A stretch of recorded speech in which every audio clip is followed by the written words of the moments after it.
Hello, what's up everybody? Today we're going to be talking about buttons.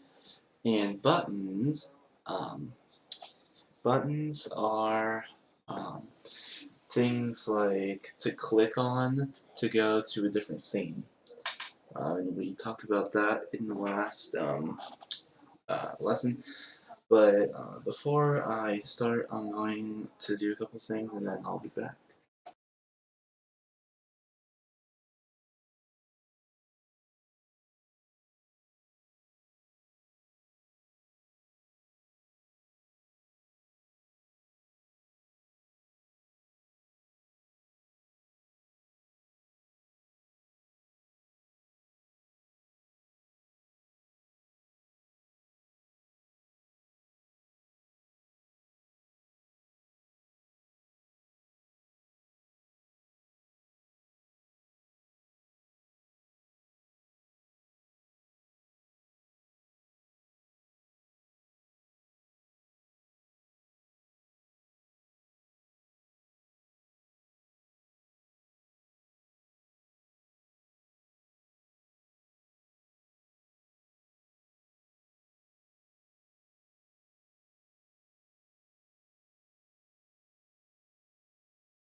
Okay guys, I'm back.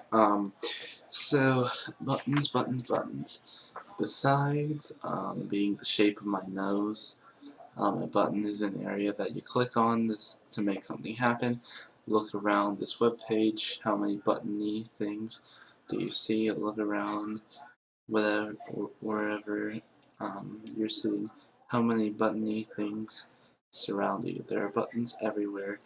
You'll often want some sort of button in the programs that you make here.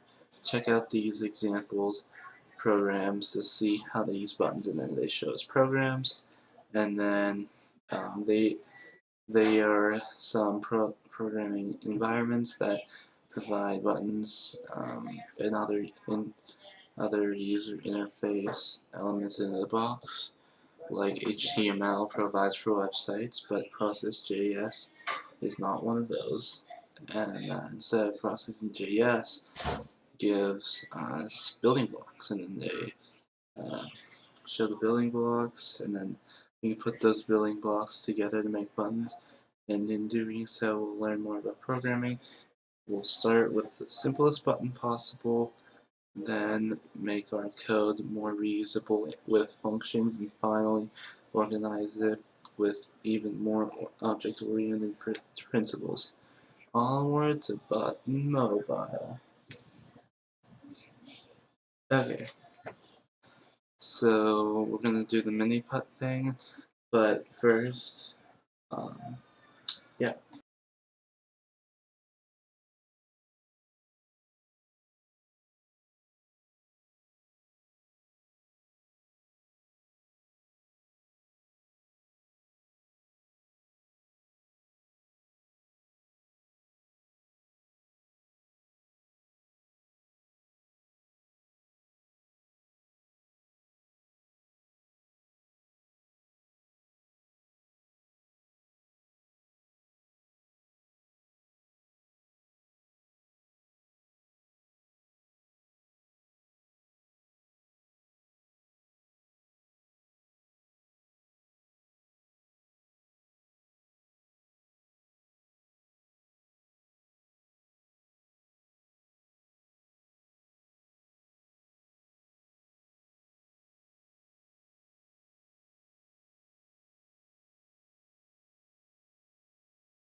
Sorry, I forgot my lasagna. So,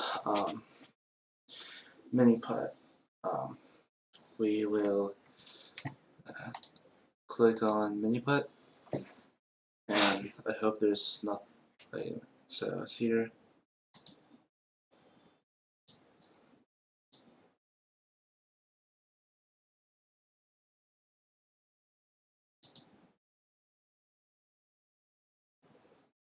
It's gonna click it on the next hole.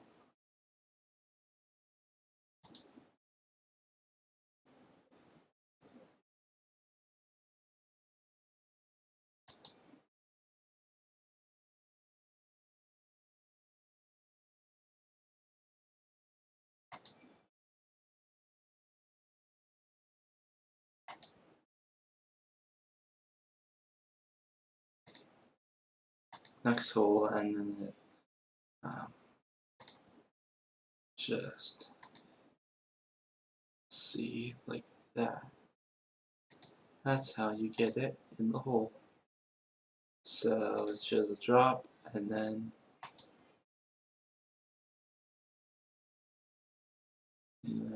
up here, and then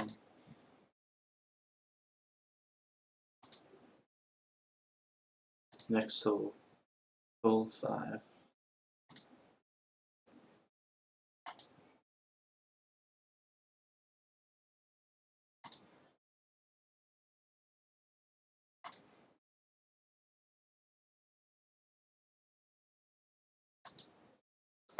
And then it shows us next hole, next hole, next hole, and it keeps on going on and on.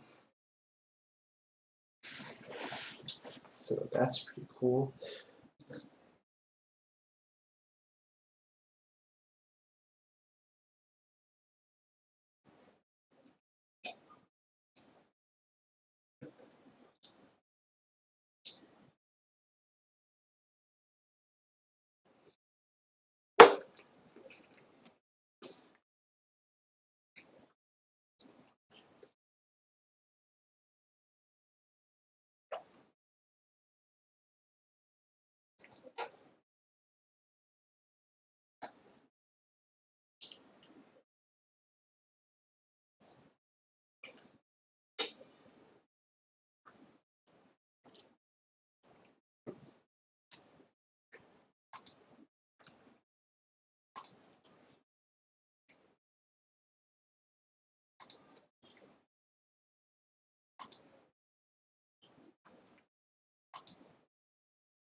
Keeps on going on and on.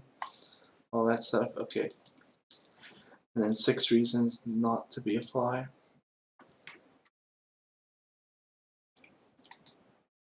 Bug zappers. Jews. Brain size. Lifespan. Carnivores, plants. Spiders. And then that's it. So that's pretty basic. Then there's a roller coaster. Okay, button function. I'll be back because I have to heat this up again.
Okay, guys, I'm back.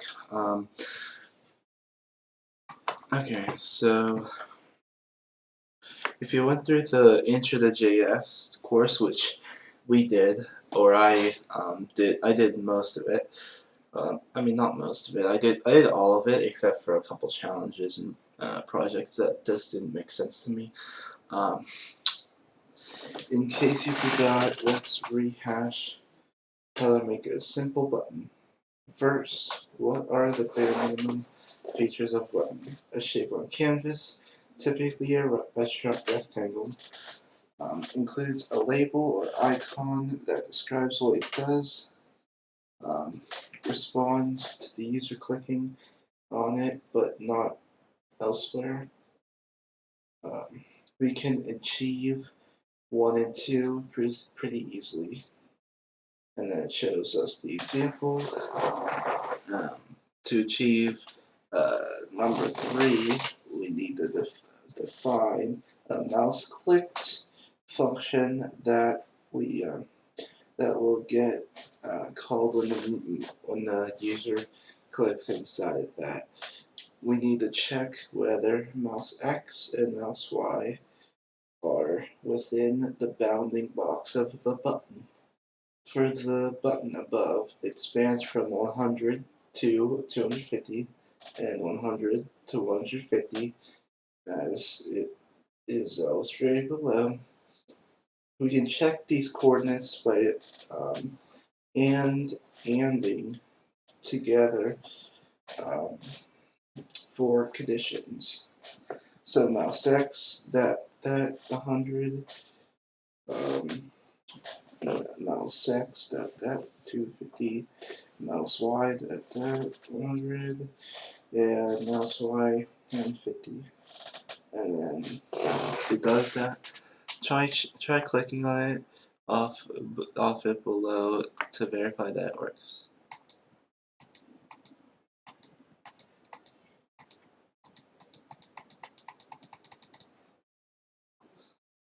It definitely works, but it also worries me. I'm worried that it's not highly reusable code. How much work will I have to do to change the position of the button? Try it above. I see a lot of hard-coded numbers in the code, like the coordinates in the mouse clicked function, and I immediately start to wonder if there isn't a cleaner way. So to start with, let's make variables of the position and size so that we can change them in a single pace and have the button still working still. I've added BT and X, BT and Y, BT and width, and BT and height to the program below. Try changing their variables around and clicking the button. So we have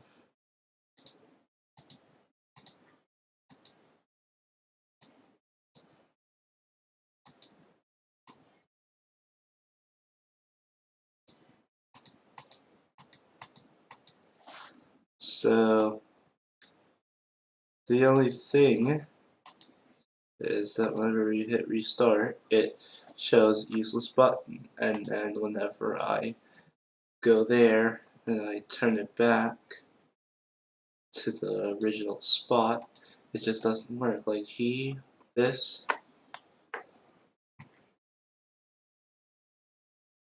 like it just doesn't work still.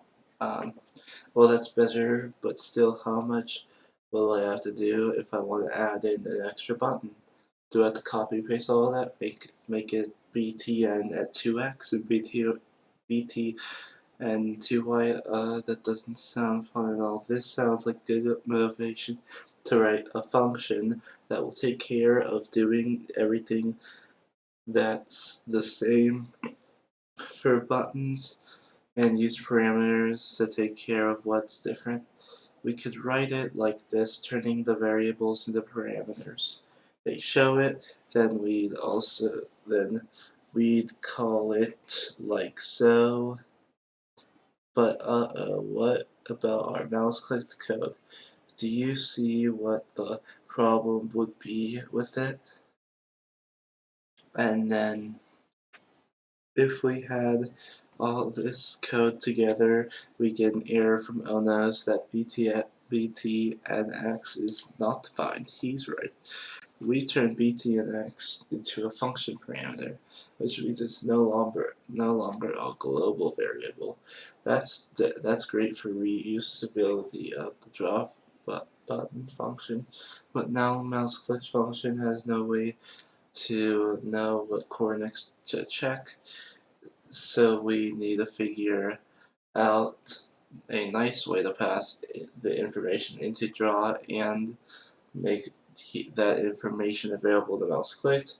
I think of a few options, and then which to choose. Well, I don't like the first one because we'll have to add so many global variables, and I have an allergy to global variables. I don't love the second technique because it's really hard. It's hard to read code that grabs data based on array indices. I like the third technique because it introduces only one global variable and it will produce more readable code. I also like the fourth technique using object-oriented principles to create generic button types, but let's save that for later. So we can create our global BT in one object like so. We'll show you it, and change the draw button function to accept a single object, then that it then grabs properties from the mouse clicked function will check the properties of the global variable. Try it out now, like before, changing the different parameters of this button to see if everything works. So let's do it. So here,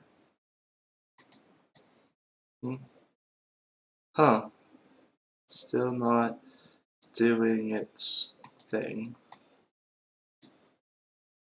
I mean, click, click. I mean, it doesn't check the variable. It's like, what? The whole point of that was to enable us to easily add more buttons. The ultimate reusability test. Can we do it? Um, okay, real quick.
Sorry guys, I had to deal with that stuff, and so let's get back to the buttons and stuff. So before going on, I forgot to do this, but I am going to put this in the chat, this website, so that if you wanted to follow along, then it would be good. So I'm gonna try opening up. Yep, it just shows the what a button function, and that's Khan Academy, and then a button object type, then challenge, rabbit racer, making a slide, scrollers, the next lesson. So we are going to be still doing a button function. Well, we're going to read the rest of the document and then we'll go on. So, the whole point of that, it was to enable us to easily add more buttons. The ultimate reusability text, can we do it?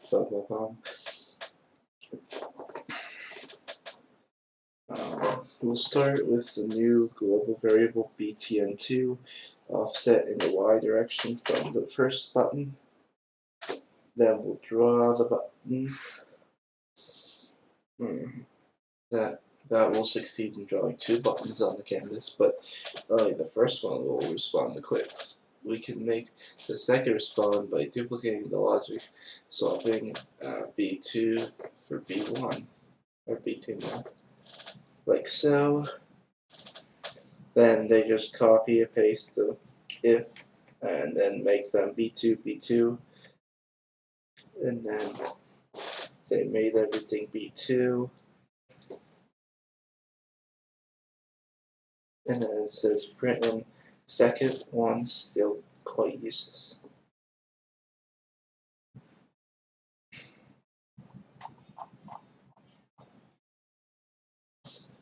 That will succeed in drawing 2 buttons on the canvas, but only the first will respond to clicks. We have to make the second respond by duplicating the logic, swapping B2, wait a minute. Did we just read that part? Oh yeah, we did. Okay. But doesn't all that repeated code just make your nose crinkle? Let's make a function isMouseInside that knows how to check any button object and return true if the mouse was inside it. Var isMouseInside equals function and then btn return, and then it shows all that. Now we can use that function inside mouse click to greatly reduce the amount of repetitive code. There we have it. We've used functions to draw multiple buttons and make it relatively easy to add new buttons. So, still pretty useless, and then second one's still quite useless. So there's number 2, there's number 1. 1, 2, 1, 2, 1, 2. You can see it on the whatever it's called, the console. Yeah, console. We could keep going, making arrays of all the buttons in the program, making it possible to customize the label and color of a button. But hopefully this has given you a good basis in how to create simple buttons using functions. Next we'll walk through how to create buttons using object-oriented principles. A button object type. And that just shows all this stuff. So halfway through the page, well, I don't like that it shows, like, I mean, I know there's questions and tips and thanks things, but it's just that I would rather it just be the document and not the not those, but that's pretty good. Okay, so one of the best ways to make code reusable and powerful is to use object-oriented programming, especially for making UI controls like buttons. In object-oriented programming, we think a program in the world in terms of abstract object types that have particular behavior. Then we create specific instances in those object types with particular parameters. If you don't remember how to do a JavaScript review here, to use OOP to make buttons, we'll need to define a button object type and then define methods on it, like to draw it and handle mouse clicks. We'd like to be able to write code that looks like this. Let's contrast that to the code we wrote in the last article. So btn1. So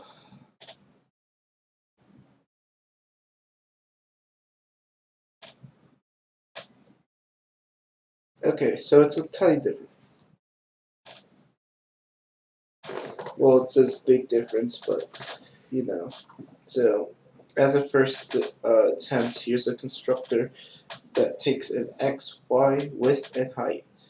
It shows it. That certainly works, but I have another approach I like to recommend. Instead of taking the individual parameters, the constructor could take in a configuration object. Button equals function config this dot x equals config dot x, this dot y equals config dot y, this dot width equals config dot width, and so on. This label is configuring label.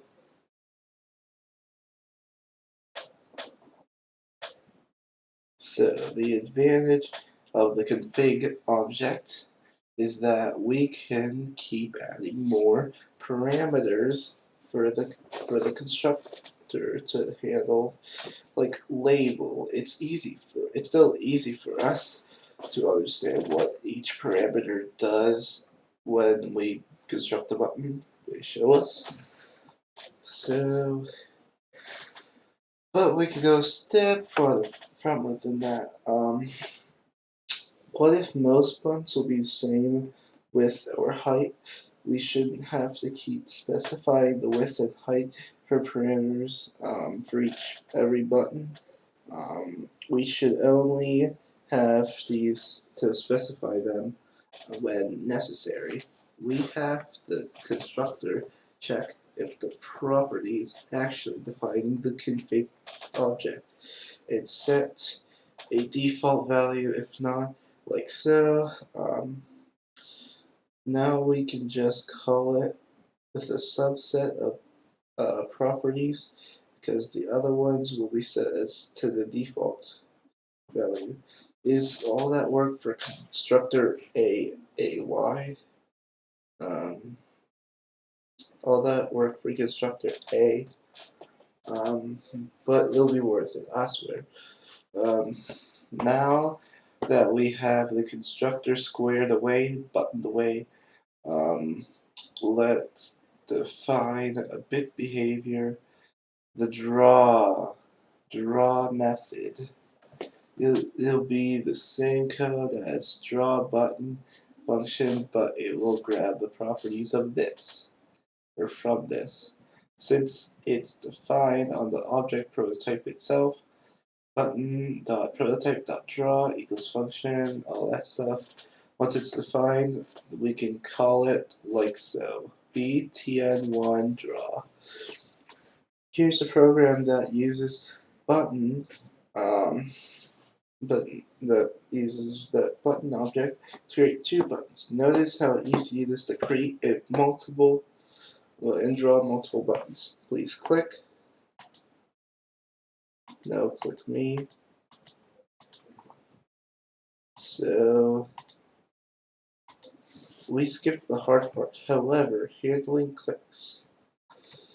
We could start by defining a function on the button prototype that will report true if the user clicked inside that particular button's bounding box.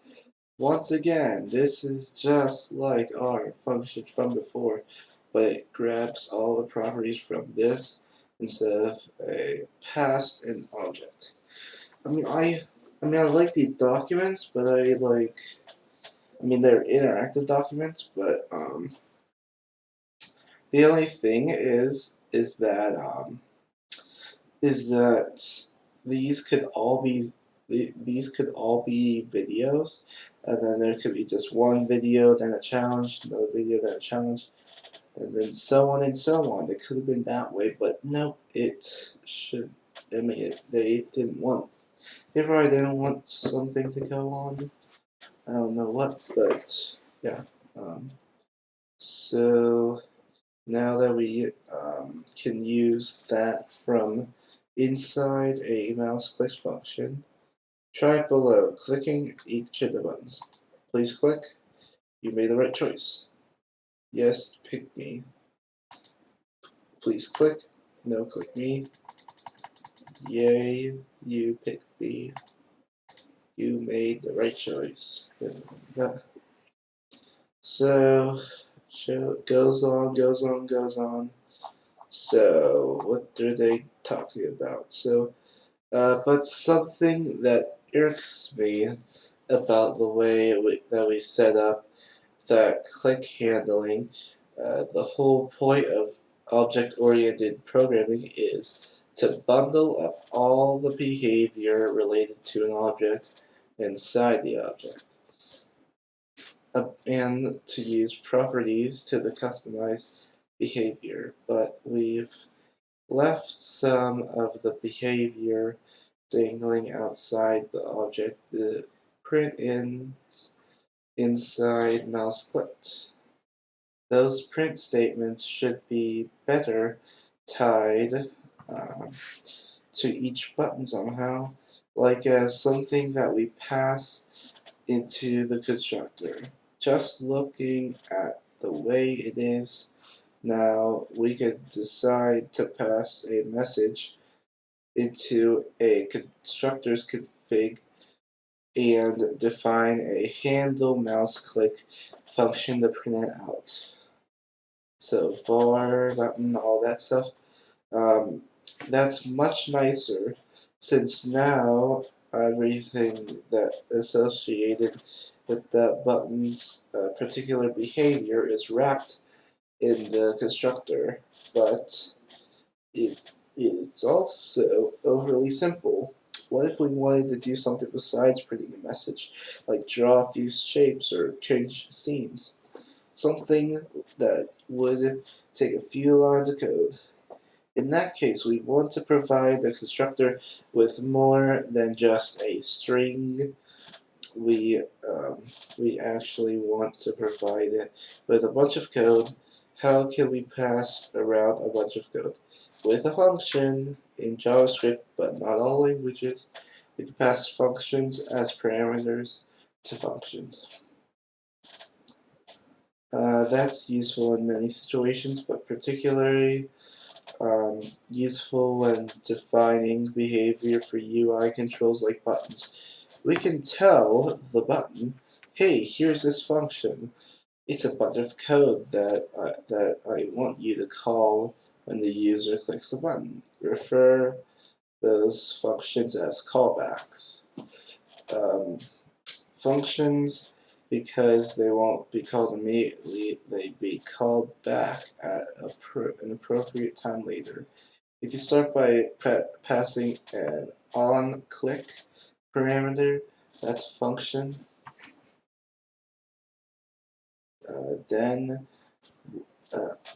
We then have to make sure that our constructor sets an onClick property according to what passed in for the default.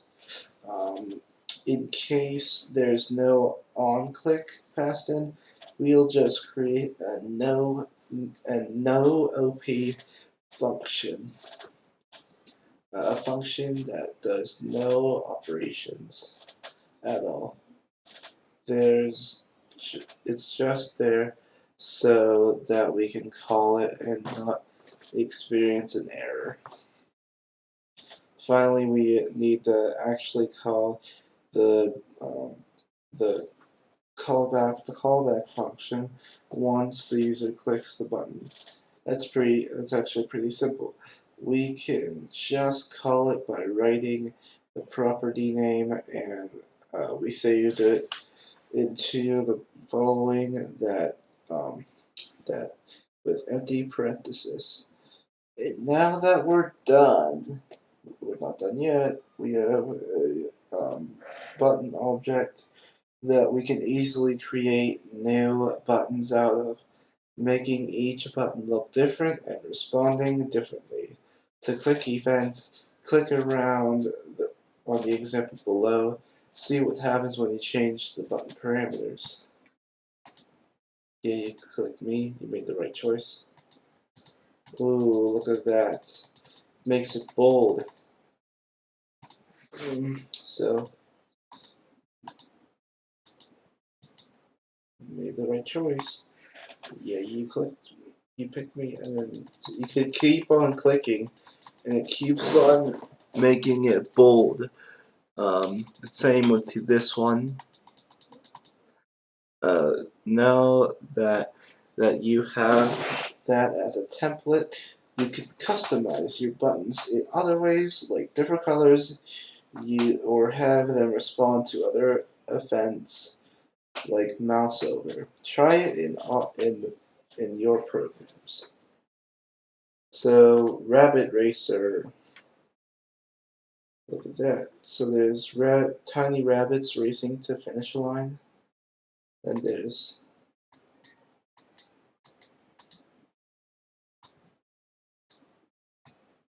so it's this. Creating a button. You're going to make a small game. In this game, the player races the rabbit, the rightmost rabbit, towards the finish line against 3 other rabbits. The player's rabbit will be controlled by a button. Your task for this step is to create a button directly beneath the rightmost rabbit. Make sure the button is drawn on the screen, and that's it. So create button. They show us what to do on hint. So they want us to do one under the rabbit, like that. So it's like a one-player game, I think, like a mini game, one-player mini game. So let's see.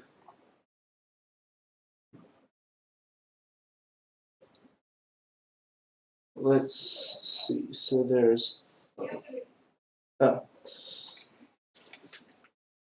I'll be back.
Okay, guys, I'm back on that. Sorry about that. Yeah, okay, so, create button. Let's go down to where it says create button. Where's create but object instances? Yep, there it is. Create button.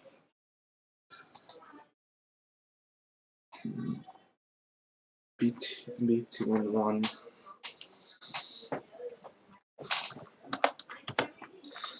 equals new baton.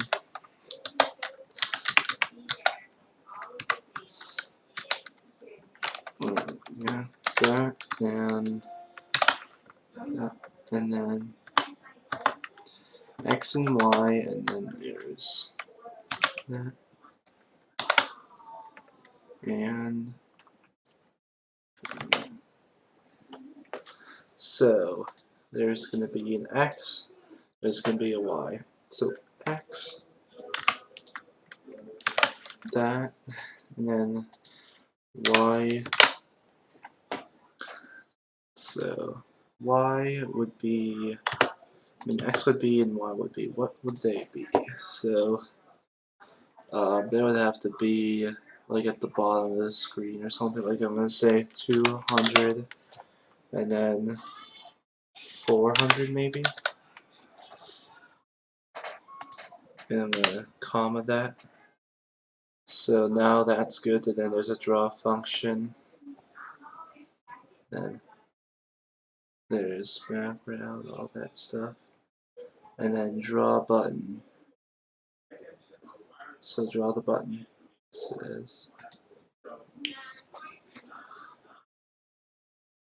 BTN1 dot something dot draw. I think that's what they want us to do. Maybe. Wait, the button is too far to the left or right? Right, most of the bunnies. So I'm gonna have to go back up, and I'm gonna have to change the Y positions a little bit, and then we're gonna change that. So it's clicking, but it's not doing anything. So look at that, configuring the button. Now you customize your button, change the width and height of the button, make the button a reasonable size, change the color, and change the label. Notice that we didn't have to set properties in the config object before. These properties were optional. So var btn1, the var button 1, new button. So let's go. We got width and we'll have as 100, and then comma, height would be 100. Oh wait, why is there a slash there? I don't know. And then comma, and then color, and then color red. Okay, comma, then a label. So label would be run,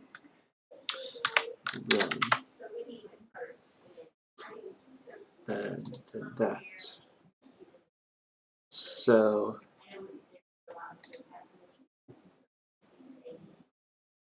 I feel like there's something wrong with this. I think it's that. Run, wait a minute. Oh wait, I have to make it into a string. So run. So it's a good button, but we're gonna have to change the height, because the height's not good. The height needs to be like a small size, but big, but also big. Like the width of the button could be that, maybe this. Too wide, make it smaller. Okay, way to go. Ready for more? Yes, I am. And now we have to add this little bunch. So, make the button functional. Um, let's make the button actually do something. Yes, yes, actually do something. So I'm just gonna, let's do wait a minute. Let's do something real quick. So translate to English. Let's use a Spanish. Where's Spanish at? We use Spanish. Hop in Spanish. Salto. Let's just call it Salto. Salto. Salto. Hop. It's not doing anything because we have to do this. So we have on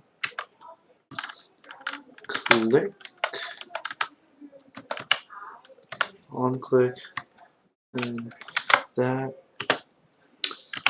function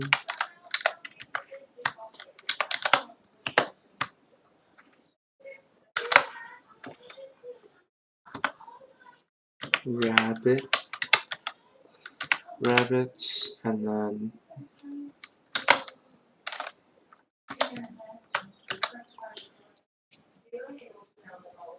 4, I think, and then dot something else, like I don't know what.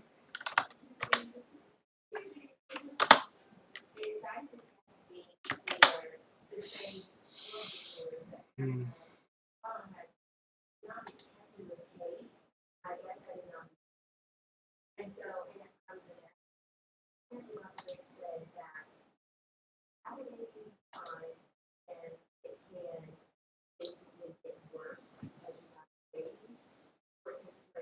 Rabbits.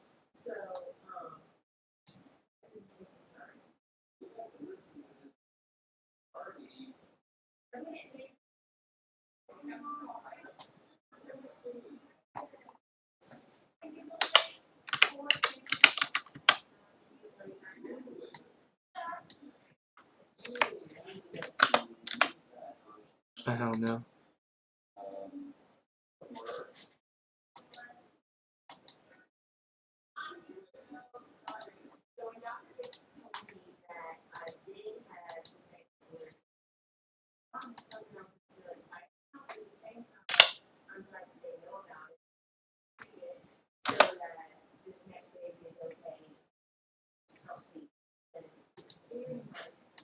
Okay, so let's see.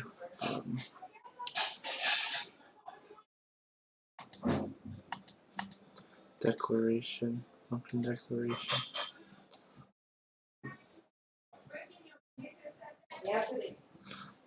Oh, I'll be back.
Okay, I was just getting ice cream.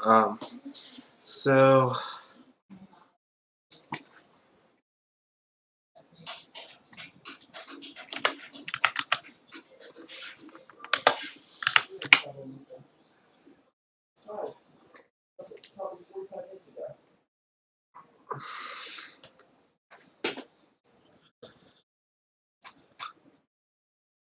okay.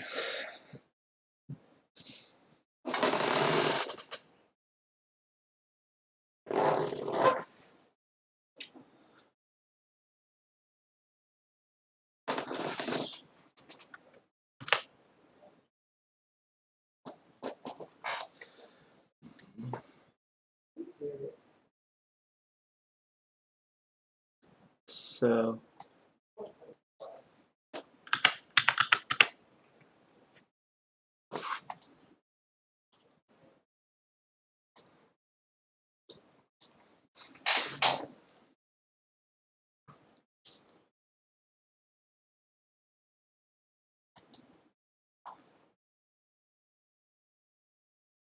so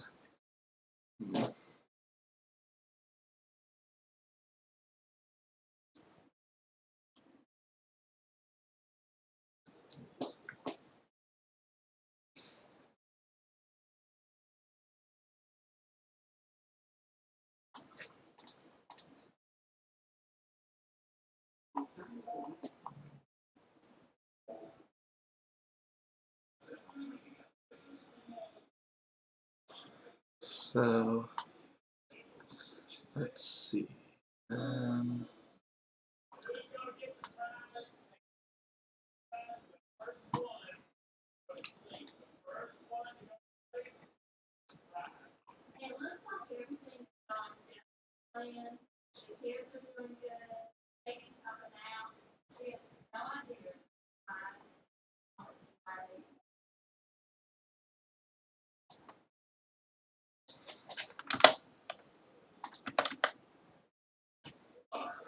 Wait a minute. What?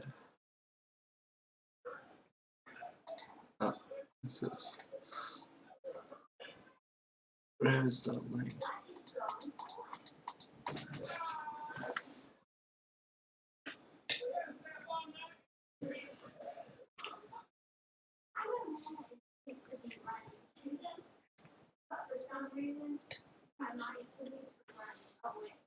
I mean, this game could be for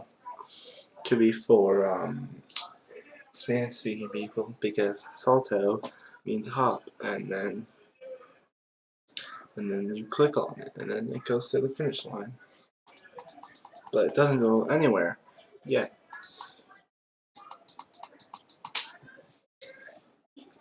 So let's see.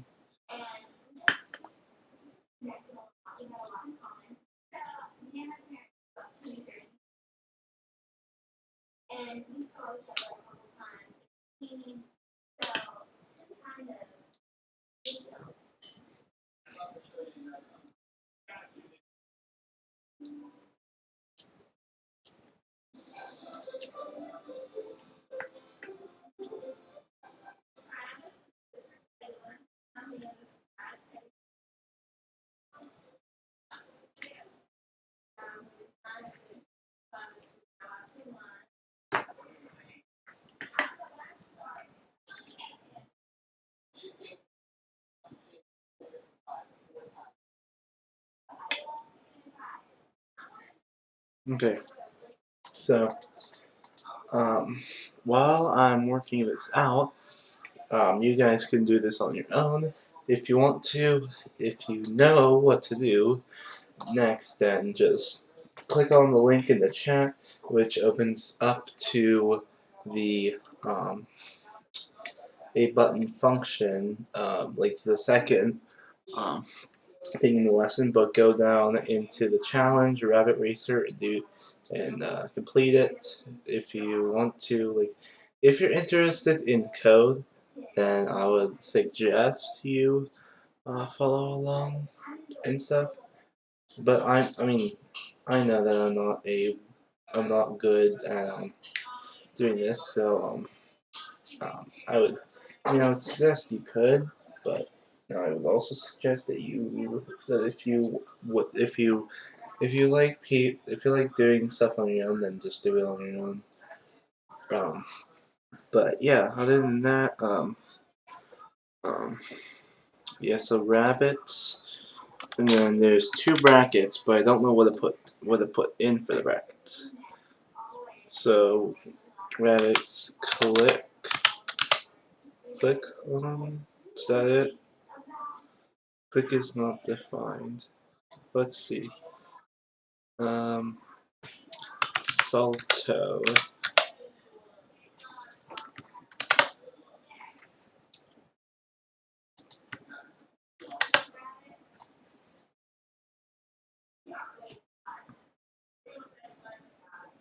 Written in dot notation. So, Salto.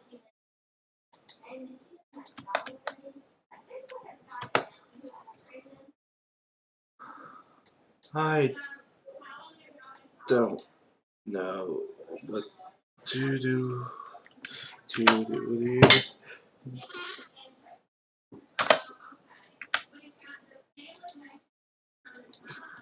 Okay, so I'm probably not gonna figure this out, but if I do, then I will let you guys go.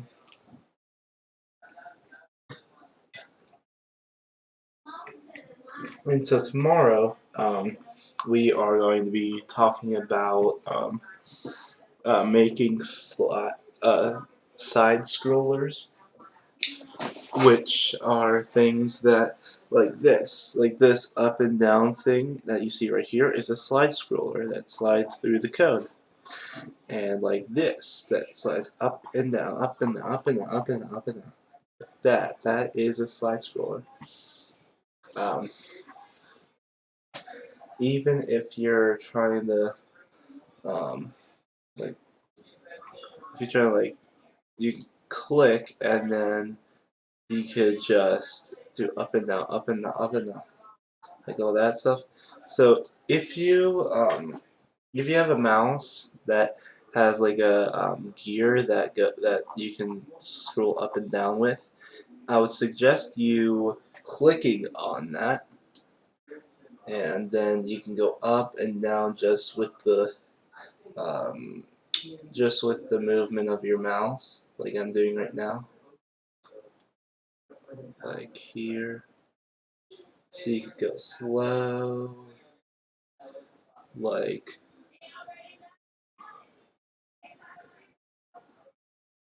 I could just do this for like the button object type thing. Like I can just do this, and then you guys can just read through this, and then I could just keep on going and going and going. But that will take forever. But okay, so please take moments to fix syntax errors, which is the salto.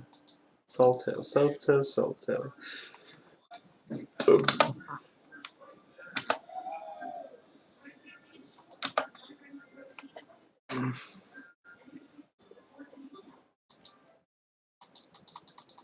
So everything goes. So all those rabbits go, and the other one doesn't because its function isn't like good.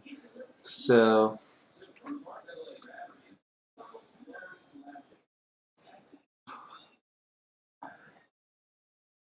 uh,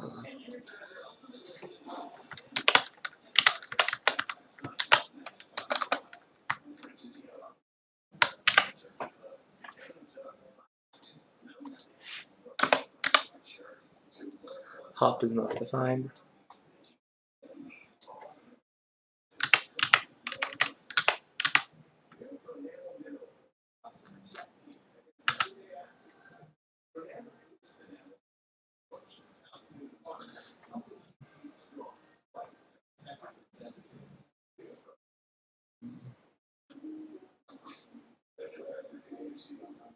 So looks like you're calling a method on a on a rabbit, but it isn't the method that makes the rabbit hop forward.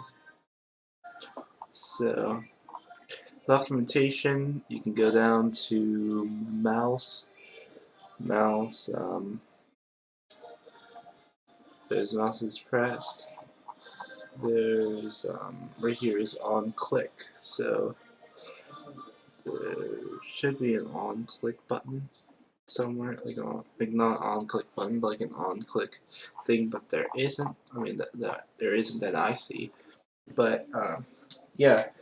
Okay, I'm going to end stream right now. So I will see you guys in the next one, and see you. Bye.